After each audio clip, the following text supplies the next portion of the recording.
How's everybody? Nice to see you.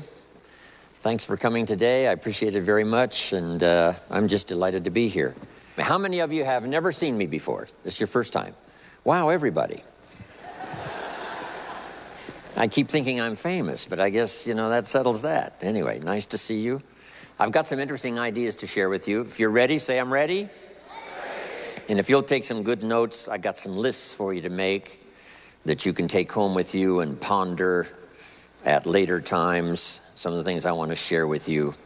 I was raised in southwest Idaho. My parents gave me an incredibly excellent start in my life, which I appreciated very much. But I quit school at age 19, unfortunately. My reasoning was, I'm smart enough to get a job. How much smarter do you need to be? And with that shallow thinking, I quit school, age 19, and got a job, went to work. A little while later, got married, started a little family, and I'm struggling and, trying to do my best. But it seems like each year I'm falling just a little bit further behind. Finally, age 25. The climax of my sort of, weariness with where I was, not doing as well as I thought I should. I hear a knock on my door, and I happen to be home alone. When I opened the door, there was a little Girl Scout about this tall selling Girl Scout cookies. And she gave me the finest sales presentation I've ever heard. Girl Scouts around the world, no better organization. And we've got these cookies, only $2, several flavors. And with a big smile, she very politely asked me to buy. No problem, I wanted to buy. Big problem, I haven't got $2 in my pocket. Now, I'm a grown man, I live in America, I've been to 1 year of college, I'm married, I've got a family, and I don't have $2 in my pocket. And I didn't want to tell her that. So I did what I thought was next best. I lied to her. I said, hey, look, I've already bought lots of Girl Scout cookies. I've still got plenty in the house that we haven't eaten yet. And she said, oh, that's wonderful, thank you very much. And she leaves. When she leaves, I say to myself, I don't want to live like this anymore. I mean, how low can you get lying to a Girl Scout? I mean, that's about as low as you can go. But I promised myself that day I was going to start my search of finding opportunity, finding somebody who could teach me and coach me on doing much better for myself and for my family and for my future.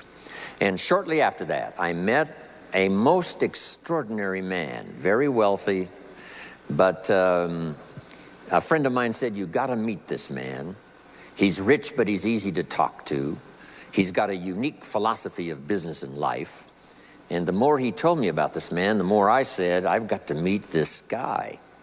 And shortly after that, I had a chance to meet him. Sure enough, when I met him, I was impressed. Obviously, he was rich, but he was friendly and easy to talk to. And I said to myself, if I could just get around someone like him, and if he would coach me, I would be willing to learn anything.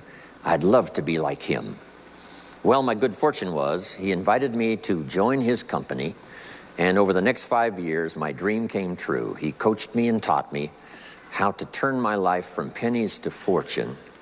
And he's not alive anymore, but I'd like to pay tribute to him one more time, Mr. Earl Schoaf, for the dramatic impact he had on my life, especially during that 5-year period.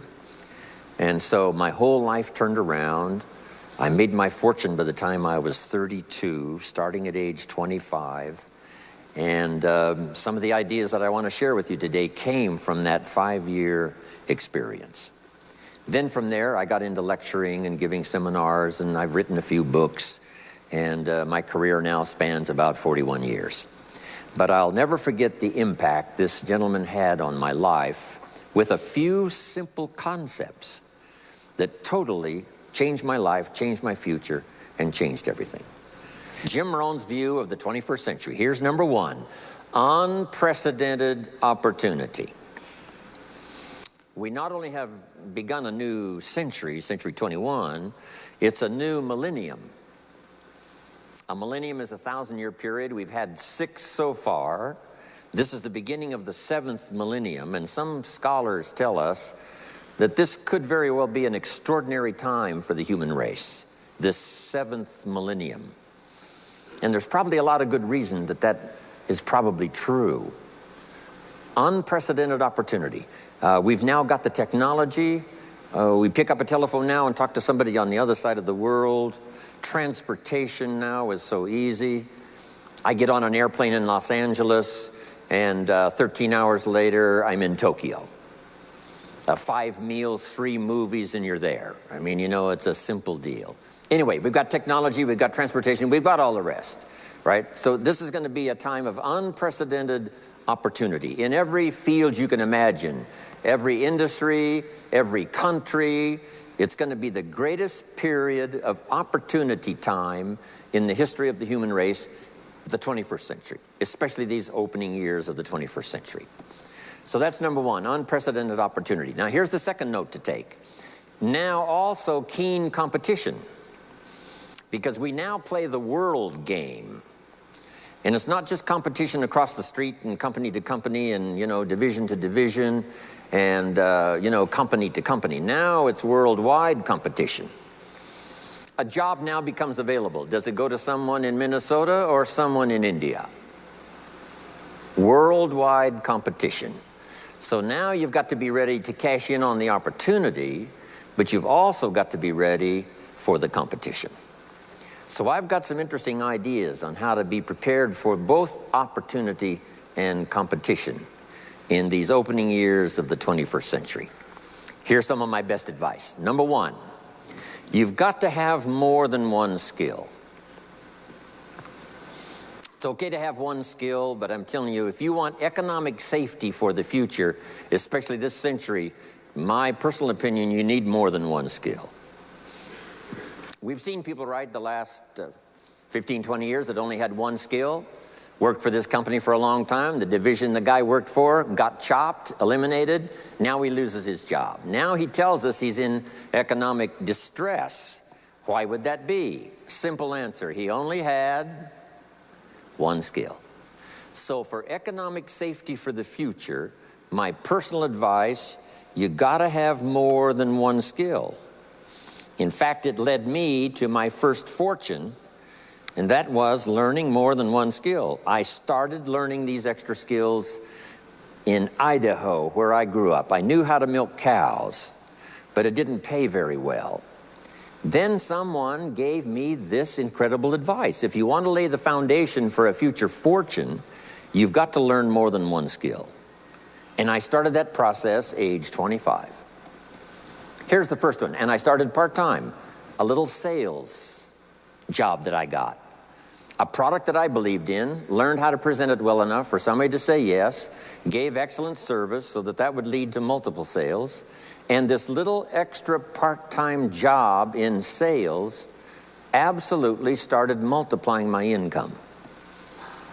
From milking cows, now I've got this ability now to start getting customers, keep them serviced, and make some money in this extra skill. So now I've got 2 skills, milking cows and finding customers.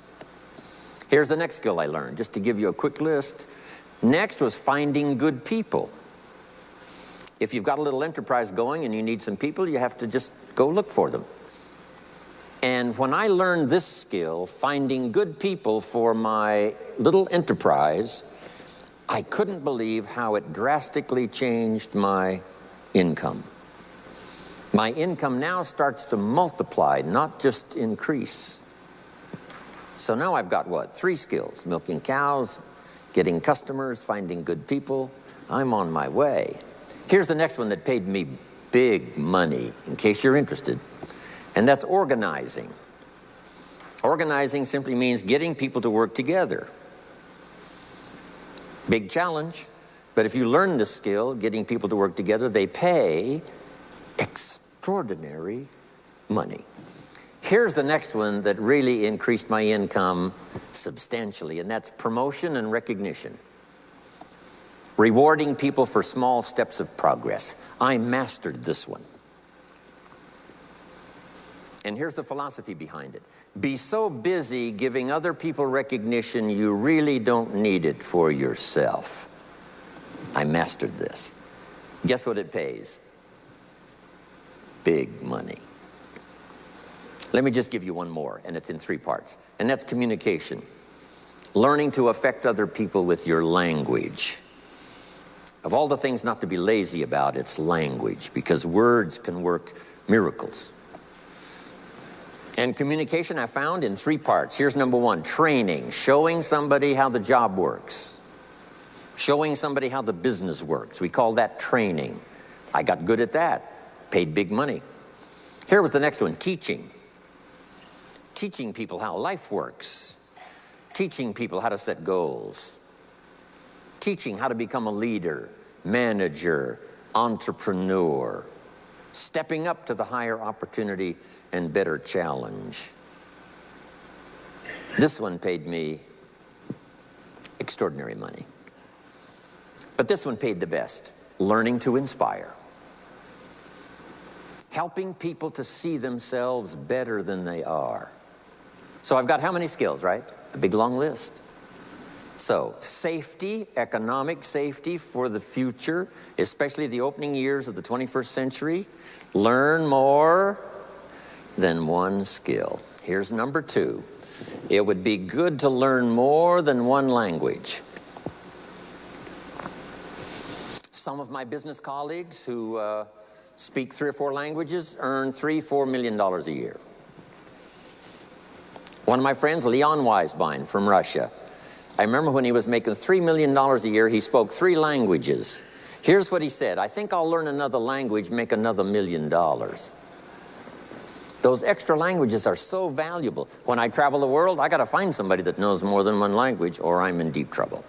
If you think the time has passed you by to learn that 2nd, 3rd language, make this note. You heard it from Jim Rohn. Give it as a gift to your children. The 2nd language. Maybe that'll inspire them to learn the 3rd language, and then no telling where it might go from there. I asked a school teacher one time, how many languages can a child learn? Here's what she said, as many as you will teach them.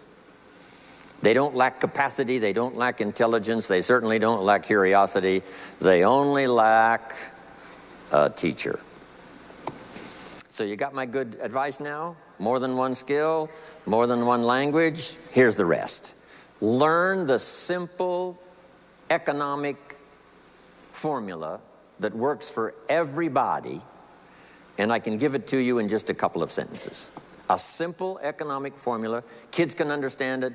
Anybody can understand it. Anybody that wants to get paid. Here's the language for your notes. We get paid for bringing value to the marketplace. That's as simple as you can put economics. Anybody that wants to get paid.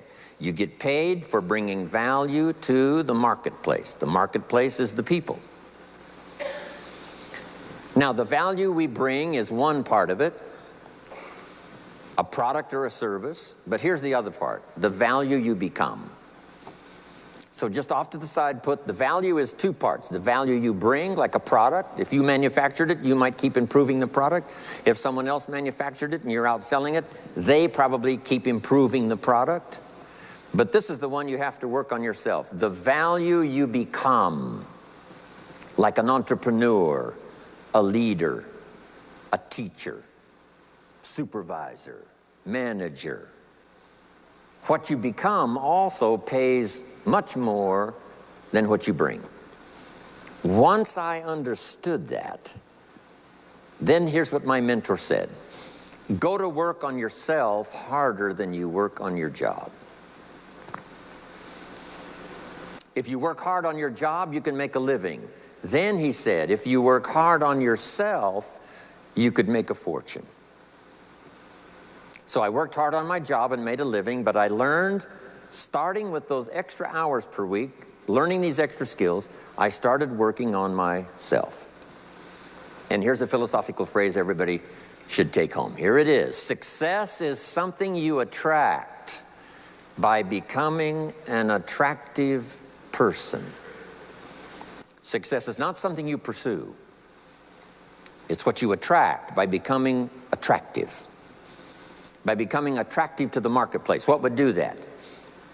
Multiple skills, multiple languages, and then some of the things I'm going to talk about the rest of the seminar. So, now what else would help you to be attractive to the marketplace besides more than one skill and more than one languages? I've divided it into five simple, basic fundamentals of ideas to ponder and think about that will increase your value to the marketplace. Could perhaps, like it did for me, multiply your income by 2, and then multiply it by 3, and then multiply your income by 4, and then by 5. And once you get there, it's not that difficult to multiply it by 10, because all you have to do is make sure you become more valuable and more valuable and more valuable. You don't have to work on the economy, because here's the first note. Each person's income is determined primarily by their philosophy, not by the economy. Once I understood that, then I said, well, I don't have to go to work on the economy. And the answer was no. You only have to go to work on yourself to make yourself more valuable. So now here's 5 things I want to share with you. And the first one is your personal philosophy. What could get you more prepared and ready for cashing in on the opportunity of the 21st century? And here's the first one, personal philosophy. Your personal philosophy is like a guidance system that helps you make decisions what to do, what not to do. From the information you get and what you learn and what you know, we decide. Maybe your philosophy would have been 5 years ago never to attend seminars like this. You just didn't go. Now 5 years later, here you are. Something happened along the way to change your mindset, saying, hey, for the money and the time, if I just get one good idea and walk away, it certainly is worth the money and the time. So now that little amendment in your philosophy, you now say, I'm going to regularly go, because it doesn't take but a few ideas to make a great difference in your income, personal life, social life, and all the rest. So now you know that's valuable. A change of mind, a change of idea. So that's what personal philosophy is all about. The more we learn, the more we know, the better we're able to make better decisions about 2 major things. Your philosophical guidance system does 2 things. For your notes, number 1, helps you to see the dangers on one side so you can avoid those. But here's what else your guidance system does. Personal philosophy helps you to see the opportunities on the other side so that you can expand those, maximize those. And here's what that's called. The game of life is to minimize the dangers and maximize the opportunities. And the more we know and the more we learn, the more experience we gather in sessions like this, from the sermon on Sunday morning to the books we read and all the rest, helps us to keep continually adjusting our philosophical guidance system so that we minimize more dangers, maximize more opportunities. That's really the game of life. I couldn't put it much more simply. So number 1, we're affected by what we know. Now, how do we know more things and learn more things that'll help us readjust our thinking so we can avoid the dangers, maximize the opportunities? Here's number 1, learn from personal experience. One way to learn to do something right is what? First do it wrong, right? Mess up, and then you say, wow, that was costly. I'm never going to do that again. So one way to learn to do it right, first do it wrong. Sometimes a negative experience turns out finally to be positive. They say if you survive your first heart attack, you may now live to be a very old person. Why is that? Well, that first heart attack, if you survived it, is called a wake-up call. And maybe the doctor said, 1 more of these and you're history. And you said, wow. And you make it for the health food store. And you start reading every book you can find on good nutrition, how to avoid another one of these heart attacks, and you start jogging and start walking and doing all of the stuff, and this total change of lifestyle could now save your life and cause you to live to be a very old person. Here's what my mentor said, that's some of the best advice I ever got. He said, Mr. Rohn, if you will change, everything will change for you. If you'll start making personal changes, your income will change, your health will change, your future will change, everything will change, if you're willing to start making the changes. So sometimes a negative experience now causes us to really make a sudden shift in our philosophical guidance system that says, hey, I'm never going to let this happen to me again. Fantastic. Now here's the next way to learn, and that is to learn from other people's experiences, whether they are negative or positive. It's too bad failures don't give seminars like this. Wouldn't that be good information? Now, we don't want to pay them, so they don't lecture, but their information would be valuable. If you know a guy that's messed up his life for 40 years, you have to say, John, would you spend a day with me? And I will bring my notebook and take good notes. A good-looking guy like you, beautiful family, every reason to do well, threw it all away. Teach me how for the last 40 years you messed it all up. And he tells you, and you take good notes. Learning from the negative side of someone's experience. If somebody tells me these eggs are rotten, I'm not going to make an omelet and try it, right? I'm just going to take their advice and their know-how. So, learn number one from your own experiences, learn number two from other people's experiences. And my mentor taught me to always keep a journal. Here's what he said, don't trust your memory. If you want to live a dynamic life, multiplying your income, multiplying your future, be a good student. If a good idea comes your way, write it down, then ponder it, then perhaps go do it. Okay. Now, your philosophy comes from what you learn, comes from what you know, comes from other people's experiences. 3 ways now to learn from other people. Here's number one, learn from what you see. One of the great watchwords of these early years of the 21st century, pay attention. If you just watch, you can pick up clues. Success leaves clues. And if you'll be a better observer of the winners and the losers, those that are doing well and those that are falling behind, and just take mental notes and good notes and say, I'm going to adjust what I'm doing based on what I see. Here's number two. We learn so much from other people based on what we hear. Here's good advice on that. Be a selective listener. Listen to voices of value that have experience, ideas, reputation, something valuable to share. Now here's number three. Read all the books. Now there's millions of books, so you can't read all the books. But make this note. Read all the books you need to read to make you as wealthy as you want to be, as healthy as you want to be, as prosperous, as productive, as unique a human being as you want to be. Read all of those books. Don't leave those books go unread. My mentor got me started on my library when I was 25. I got one of the best. If you saw my library, you would be impressed.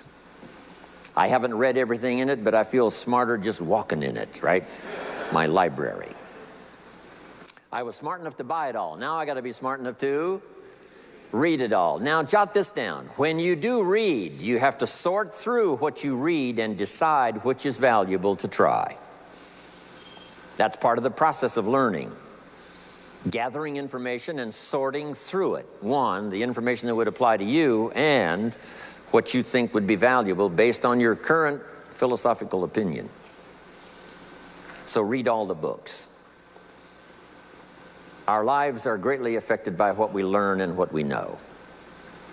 Now here's number two of these very basic 5 things I want to share with you. First, your personal philosophy. Here's number two, your attitude. First, we're affected by what we know. When I talk to the kids in high school classes, college classes, that's the first thing I tell them. Get the information while you're here. Right? Nothing worse than being stupid when you get out of school. So get the information. Being broke is bad, but Being stupid is what's really bad. And what's really, really bad is being broke and stupid. Nothing much worse than that, unless you're sick. Right? Sick, broken, stupid. That's about as far as you can fall unless you're ugly, right? But surely that would be the ultimate, right? The ultimate negative life. Ugly, sick, broken, stupid. So learn all you can. We're affected by what we know, so get the information. Don't be lazy in learning. Don't be lazy in going through the books, building your library, coming to classes like this consistently. Some of them will be so dramatic, your life will never be the same. Maybe this is one of those today. Next, we're affected by how we feel, attitude. This is the emotional part. We need the intellectual part to set sail. So as the winds blow, we can still get where we want to go. Redefine, keep strengthening our psychological and philosophical guidance system. But now we're also affected by the emotions. That's the power. And jot these notes down as I hurry along now. 4 things to consider on attitude and how you feel. Here's number 1. It's how you feel about the past. It's important to make the past useful. Past experience, even past losses, past failures, as well as successes. To review it and go back over it, see where you went wrong, correct that, invest that now in the future. Don't live in the past, and don't carry the past around like a burden, but simply use your past as one of your mentors to help refine mistakes, make some changes that you can invest now in the future. Here's the second attitude. It's how you feel about the future. We look back for experience, but number 2, we look forward for inspiration. Now, where does the inspiration come from? Looking forward. Here it is, learning to set goals. Number 1, decide what you want. Takes more than 5 minutes. Take some time and decide what you want. Where do you want to go? What do you want to do the next 10 years, 20 years? What would you like to become? How many skills would you like to learn? What are the books you want to read? How about the people you want to meet? The cities you want to visit? Experiences you'd like to have over this next period of time? Start thinking about all of that. Here's the next key. Write it all down. Building a life is like building a house. You wouldn't start building the house until you had it finished. Wouldn't you look foolish starting to build the house if it wasn't finished first? What if you were laying bricks and somebody came by and said, "What are you building here?" And you said, "I have no idea." See, they would take you away to a safe place. So building a life is a lot more important than building a house. And yet people treat it so carelessly and so casually about planning and making plans for what they want their life to work out to be. So I'm asking you not to be casual anymore. Start designing the future for yourself, for your family, for your business, for your future. Okay, decide what you want. Okay, so from the past we get experience, from the future we get excitement, inspiration by setting goals. Now here's the next advice. Put everything on your list of goals. Little things, insignificant to someone else but important to you. A goal list is important. You don't have to publish it in the local newspaper.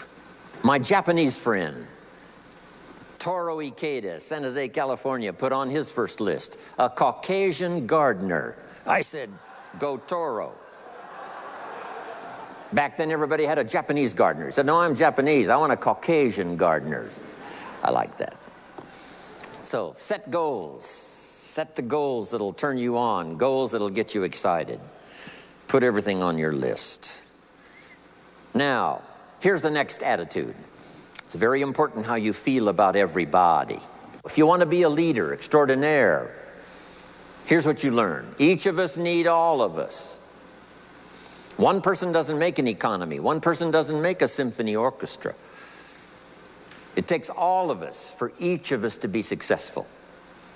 Each of us need all of us, and all of us need each of us. Each gift is important as we bring it to the table, as we bring it to the country, as we bring it to the community. Learn to appreciate that. Each of us need all of us. Now here's the last one on attitude. It's how you feel about yourself. Nothing more powerful than self-confidence to start multiplying your income by 2, by 3, by 5, by 10. And where does that come from? Make the note. It comes from self-esteem. Doing the things you know you should do, and at the end of the day, your self-esteem is soaring and high. You've met the people you said you'd meet. You made the calls you said you would make. You did the things that you required of yourself to do. And at the end of the day, you feel great about yourself. That is one of the greatest motivating factors for the future, self-esteem, feeling good about yourself. Now let me give you the miracle piece of this formula. If you're ready, say, I'm ready. Here it is. Number 3 is activity. We're affected by what we do. Now we've gotten to the formula of how to turn ideas into reality, how to turn imagination into substance. It's called number 3, activity. So add these notes to it now. Activity is the work. Activity is the labor. You might add labor pains. I'm short on personal experience here, but the mothers in the room would tell us that we know what that's all about, labor pains. Why would an upcoming potential mother be willing to put herself through maybe a rather painful experience? She said, that's an easy answer, and it's for your notes. It produces new life. Why wouldn't she put herself to the labor? Now comes the miracle of new life. And whether it's new career life or new business life or new friendship life or new married life or new life of any kind, it has to come from the work. It comes from the labor. In fact, labor was so important. Here was the original formula for labor. If you have forgotten it, remind yourself. For your notes, 6 days of labor and what? 1 day of rest. Now, it's important not to get those numbers mixed up. Why is that? Here's why. Why not 5-2? I don't know. Maybe 5 and 2 would be okay. If God would have thought of 5 and 2, he might have made it 5 and 2. Right? You can't think of everything when you're putting one of these together. But maybe one of the reasons for 6-1, jot this down now. If you rest too long, the weeds take the garden. Not to think so is naive. As soon as you've planted, the busy bugs and the noxious weeds are out to take it. So you can't linger too long in the rest mode. You've got to go back to work. 6 days of work, then rest and spirituality and friendship and change of pace. And then go back over the last 6 days. What did I do? What did I miss? Who did I miss? What happened? So that I can invest those corrections in the next 6 days of higher productivity. Have you got that now? 6 days of work, 1 day of rest. Don't get the numbers mixed up. Activity. Now, activity finishes the miracle. Good question for your notes. How did this convention center get here? Let me give you the steps. Number 1, somebody saw it while the property was vacant. You say, well, how could you see a convention center if it isn't here? It's the only way it will be here. And somebody has to see it so clearly they can draw a picture of it, saying, this is the convention center. You say, no, it isn't there. They say, yes, this is the convention center. The artist's rendering shows you a picture of what isn't there. That's the beginning of imagination. So to turn nothing into something, here's what you do. Imagine the possibilities. That's why we recommend testimonials for someone to say, hey, I started with pennies and I made a fortune. And when they finish, sometimes they say something like this. If I can do it, what? You can do it. And we start imagining the possibilities. Here's number 2. Have faith to believe that some of them are possible for you. And both imagination and faith are powerful forces. But we still don't have a hotel. We still don't have a house. Even though those are powerful forces, it is the beginning. Now, imagination and faith must be deposited in activity or it is wasted. But the finishing touch of the miracle process is now, go to work. Go to work and build a better career. Go to work and build good health. You can't have good health without the work. When did we start hearing that phrase? No pain, what? no gain. You got to do the work. You can read all the books until you're wise. You can have faith and believe until it is extraordinary. But now you must go to work.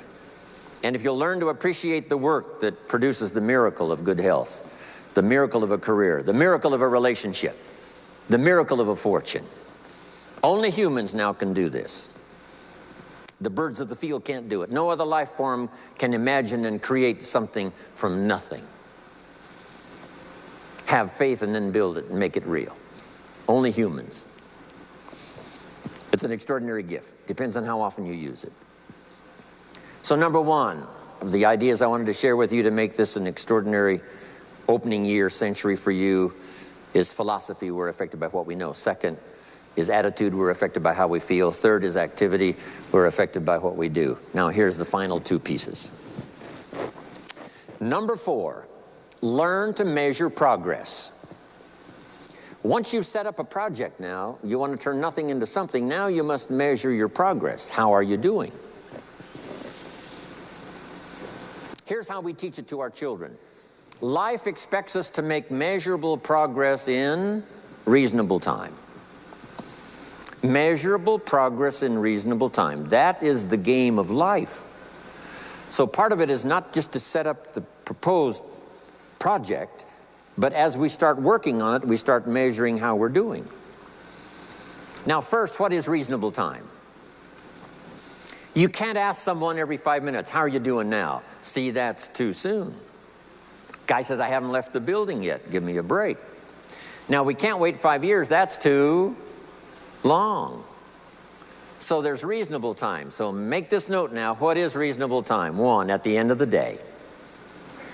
A conversation a father should have with his daughter today, because the magic is there. If he waits till tomorrow, the magic may be gone today. Next is a week. Make that note. Usually, we get paid by the week. Somebody adds up our value to the marketplace, out comes the check. The next week, somebody adds up our value to the marketplace, out comes the check. What I learned to do is to change my value to the marketplace so the check kept getting bigger and bigger and bigger. I didn't have to change the economy, I only had to change myself. Measure your own progress. Success is a numbers game. We demand it of our children. How many years do you want your child to spend in 4th grade? Approximately. About 1 year, right? You say, well, if they're nice kids, would you give them 3 or 4 years? You say, no. This is not a nice game. This is getting ready for the future. This is getting ready for the challenges and the opportunities. You can't linger in one grade more than 1 year. Now make this note. The same should go for us as adults. Don't linger more than 1 year in one grade of learning. Adult, management, entrepreneurship, leaderships of all kind. Keep up the pace of learning. Okay. The numbers. Measure. Count. Now here's the key. Face the truth. If you're only making this much progress, you know, there's no use trying to kid the world, no use trying to kid anybody else, and especially don't kid yourself. If in a period of time you've only made so much progress, you just got to swallow hard and say, this is the truth. I've got to face it. Now, what could I do to start increasing my progress and make my health better, make my income better, make my investments better, make my value to the marketplace much better, get busy learning the second skill and the third skill and the next language and the next language to increase my value. I got to get busy and do that. See if you will do that. I promise you, one of the greatest motivating factors in the world is progress. And if you'll measure it, you'll get excited. Now here's number 5 of the 5 major things I wanted to share with you to make these opening years of the 21st century really pay off for you. And here's the word, lifestyle. Learning to live well, because the ultimate essence of life is not a Ferrari, The ultimate essence is not a home. The ultimate essence is not a bank account. It's not $1 million. It's not a fortune. Here it is. The ultimate essence of life is learning to live a good life. That's the key. Whether you have modest resources or whether you have mega millions, either way, the real key is learning to live a good life. And so in my closing 5 minutes, let me give you what I think is a good list. Now, this is the short list. In other presentations, I cover a longer list, but this is called Jim Rohn's short list for living the good life. Here it is. Number 1, productivity. You really won't be that happy if you don't produce. And here's the next bit of advice on that. Produce to the max if you possibly can. To produce a little is okay. To produce enough is okay. To produce some to get by is all right. But why not try productivity to the max? Andrew Carnegie, who built the steel industry back in the 30s, here's what Andrew said. I'm going to spend the first half of my life accumulating money. I'm going to spend the last half of my life giving it all away. He got so inspired by that goal that the first half of his life he accumulated $400 million, which back in the 30s was a lot of money. A mega fortune. Guess what he did the last half of his life? He gave it all away. I got a good question for you as we close. Here's the question. What's got you turned on? What's got you up early? What's got you eager to face the day? What's got you inspired to learn the extra skill, put in the extra time, go the extra mile, learn how to work with people, guarantee your future? Good question. Here's number 2, good friends. You got to have good friends. The best support system in the world is good friends. Collect and nourish those as priceless. Good friends are those wonderful people who know all about you and still like you. Those are good friends. Here's number 3, your heritage. What's made America so unique among all the nations of the world and the greatest experiment in the history of the world? And that is the depository of gifts that have come to America over the last 300 or 400 years. The heritage from all walks of life, all over the world. Now, the key to keeping America vital and powerful and unique for generations to come is to keep alive these heritages. The music, the dance, the costume, the customs, the literature, the poetry, and all the rest combined together, making us an extraordinary, unusual nation among nations. Keep your heritage alive. Here's number 4, your spirituality. Whatever you believe in terms of spirituality, that's important. And I've got 3 words for you to consider. Here they are. Study, practice, and teach. Whatever you believe in terms of spirituality, study, practice, and teach. Don't leave your spirituality unstudied, don't leave it unpracticed, and don't leave it untaught. It's one of the major components of a good life. And now to close for your notes. Take special care of the inner circle. Family, close friends. Nourish them, they will nourish you. Inspire them, they will inspire you. And take care of the details, the little things that makes it special for family and friends. When my father was still alive after my mother died, my father lived about another 7, 8 years. When I used to travel, I would try to call him while he was having breakfast with the farmers, Southwest Idaho. Make a special day. If I'm in Israel, I got to get up in the middle of the night, but I call in the middle of the night, Papa, I'm in Israel. And they would bring him the phone in this little cafe called the Decoy Inn. And Papa would say, Israel, son, how are things in Israel? And he'd talk real loud so everybody could hear. Right? Say, Papa, they gave me a reception last night on the rooftop overlooking the Mediterranean. He'd say, overlooking the Mediterranean. Now he's got a story to tell for the rest of the day. My son called me this morning while I was having breakfast with the farmers. I know he had to get up in the middle of the night. Special days. One more scene. I thought about my father walking down the lane on the farm to the mailbox, opening it up. And this is for your notes. Make sure the mailbox is not empty. My father lived to be 93. What kind of an experience would that be for a day? Age 93, open the mailbox and it's empty. Even if it's just a postcard, make sure the mailbox is not empty. The details, the inner circle. And now here's the last. Maybe, just maybe, some of the things I've shared with you have been seeds that have fallen on your consciousness at the right time. And then if it turns into something valuable for you in the future, that will be well worth my coming, being away from my grandchildren and my children for a little while, to come and deposit the best of my experience with all of you today. Thank you very much. God bless.